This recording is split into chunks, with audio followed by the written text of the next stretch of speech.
How's everyone doing? Today I have a 4K Ultra HD collection update with 3 pickups. If you've seen any of these movies, definitely let me know what you think of them, and let me know which one of these is your favorite. Leave me those comments down below. And all 3 of these are 4K Ultra HD and digital copy releases with no Blu-rays. That seems to be a continuing trend that I've seen recently. There was a few here and there, and then a lot more like that. And I do like having the Blu-ray for these releases too. I wasn't a big fan of when the Blu-rays had the DVDs, but now I am a fan of the 4Ks having the Blu-rays. Let me know what you think about that. Do you prefer with the Blu-rays with the 4Ks, or do you not care and you're fine with just the 4Ks and like a digital copy or no digital copy for that matter? Let me know. But first up is Warner Brothers release for Rio Bravo. And this is directed by Howard Hawks, who directed a slew of incredible movies dating from like the 20s to I think 1970 was his last one, Rio Lobo. You know, from that time span, he worked a ton with John Wayne. Rio Lobo, Red River, Hatari, El Dorado. He's worked with so many great actors, Cary Grant, Bogart. He did The Big Sleep, which was my favorite Bogey and Bacall movie. And he directed Sergeant York, which if you like Hacksaw Ridge, I'd recommend checking that one out. And Gentlemen Prefer Blondes with Marilyn Monroe. Again, I like what he works with a lot of the same actors, Wayne and Cary Grant especially. I just recently watched Bringing Up Baby with Katharine Hepburn too. Love the heck out of that one. It has a great Criterion Collection release. And Only Angels Have Wings, His Girl Friday. He also directed, well, kind of controversial if he directed or not, or Christian Nyby, The Thing from Another World. So yeah, some people said that he directed, other people say that Christian Nyby did, but under his kind of like tutelage, if you will. He also directed the original Scarface from 1932. So he's been around for a long time and very influential. And let me know what your favorite Howard Hawks movie is. Let me know your favorite John Wayne movie. Your favorite Dean Martin movie, and your favorite Western movie of all time. For me, it'd probably be High Noon. I do like Outlaw Josie Wales, Unforgiven, and there's some really good modern ones too. A couple of ones that I really love. One that I think is actually underrated is Hostels, and then Hateful Eight would be up there too. And the 310 to Yuma remake was really good. 310 to Yuma original has a Criterion Collection release too. And then one that I think is amazing is Bone Tomahawk. It's a Western horror, and there needs to be more of that and the genre right there, the blend. I like that a lot. It worked really well. Burrowers is another one that's really good for horror Westerns, really underrated. You never hear anybody talk about that one. A bit of a creature feature. Then Ghost Town too from the 80s. I love the heck out of that one. I think the Blu-ray for that one's out of print. But this one right here is one that I have not seen, and Westerns I didn't love as a kid, but now it's my 3rd favorite genre. Horror by far #1, then sci-fi, and then Westerns.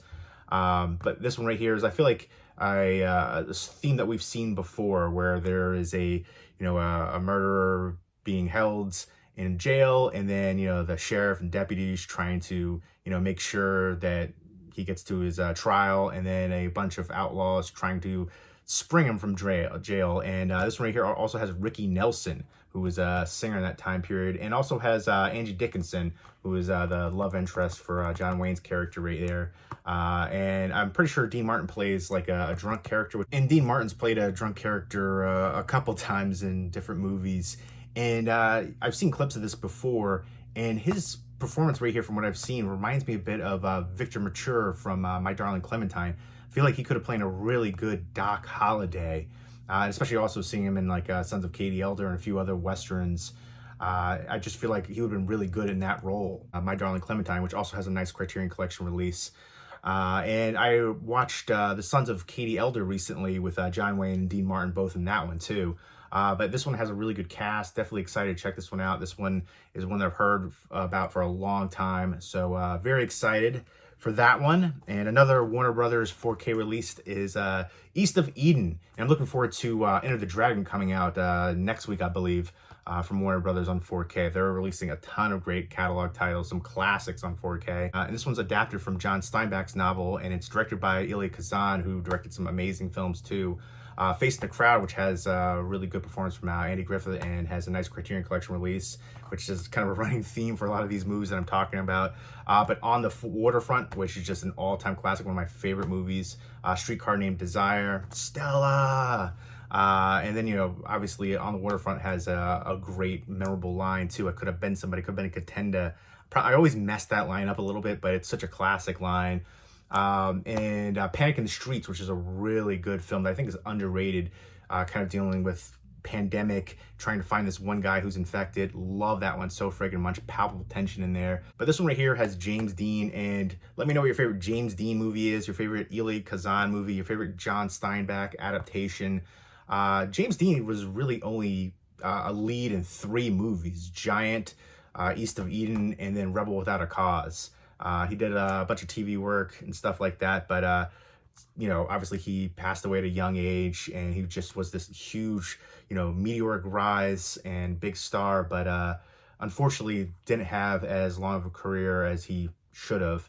But this one sounds like an interesting, like, kind of family drama dealing with his father, who's really stern and seems to prefer or favor his brother, and there's something going on with the mother too, and I don't know if it's going to be like some kind of tawdry thing going on, but yeah, so he's trying to vie for his father's affection, and it apparently received 4 Academy Award nominations, and Jo Van Fleet won for Best Supporting Actress, her Oscar right there, for James Dean's mother. So this is another one that I've been meaning to check out for a long time, heard a ton of praise for, so excited to finally be able to check it out. And then the last 4K right here is Ferris Bueller's Day Off on a nice Steelbook release from Paramount. And I'm looking forward to checking this one out again. This is a classic that I've seen probably like 20 times or more. I love this one so friggin' much. Let me know what your favorite John Hughes movie is. He's just iconic, from 80s and even, 90s too. So many incredible films that he not also directed, but wrote. He directed Planes, Trains, Automobiles, 16 Candles, Uncle Buck, Weird Science, Breakfast Club. Those are just iconic films, and some of my favorites too. Breakfast Club would probably be my favorite that he directed. But he also wrote a lot of films too. Mr. Mom, Beethoven, Dutch. I love that one so friggin' much. Watch that every Thanksgiving with Ed O'Neill. And of course, Pretty in Pink, Some Kind of Wonderful, which was like a favorite of mine growing up as a kid. And then Home Alone. So he was definitely a writer and director of a generation right there. So let me know what your favorite, again, that he wrote and directed. And this one is just a classic. Let me know what your favorite scene is from this one. This one kind of has a sordid history a little bit with the principal actor, who's was a really good character actor, Jeffrey Jones, I want to say his name is. He had a very basic name, and of course it's not going to tell me on the back, but he was involved with some just gross things. And if you're not aware, Matthew Broderick and Jennifer Grey, who were dating at the time, it's kind of interesting given their characters in this movie, but they were involved in a car accident in Ireland and ended up killing the passengers in the other car, 2 women. And I believe he only got charged with reckless driving and paid a very small fine, like $175 or something like that. Never got charged with anything more. They say it was just an accident. He wasn't drinking or anything like that. But crazy, and obviously I assume it affected their lives greatly. I remember reading an article that she was talking about that, and just crazy. Apparently, he was unconscious right afterwards, and then they say that he had amnesia for a little bit. I'm not sure, but you think about the different things. And Charlie Sheen had a brief role in here too, and there's many things you could say about him. But back to this one. This was just an all-time classic movie. So many montages all throughout. Just the humor. I love it so friggin' much. Just an iconic 80s comedy movie right here. And I remember having a big crush on Sloane when I was a kid too. She is absolutely stunning. Mia Sara, who was also in Legend with Tom Cruise. But I feel like she deserved to be in way more starring roles, lead roles at that time period. But she's awesome, and we got some good special features in here too. And then I'll show these ones right here. This one really only has a commentary right there. And then this one, again, commentary too. So I would have liked maybe a little bit more special features on those releases, but this one has a bevy of bonus features. And again, a nice Steelbook, first time on 4K for all of these. Let's go ahead and take this off with the little gluey stickers. And I will show you the artwork for it and prop to unboxing. A really awesome shot. And it does have a digital copy. There is the disc. And then interior artwork, which is awesome. So many great memorable scenes and lines in here. Just absolutely iconic. The writing, the direct, like, you know, you can have all the writing and everything like that, but you also have to have the right actors for the roles. I remember thinking about that for like Game of Thrones and other TV shows that are just so incredible to me. But you can have all the special effects, the writing, but you have to have the right actors in the roles. This is another prime example where everybody fit the part perfectly.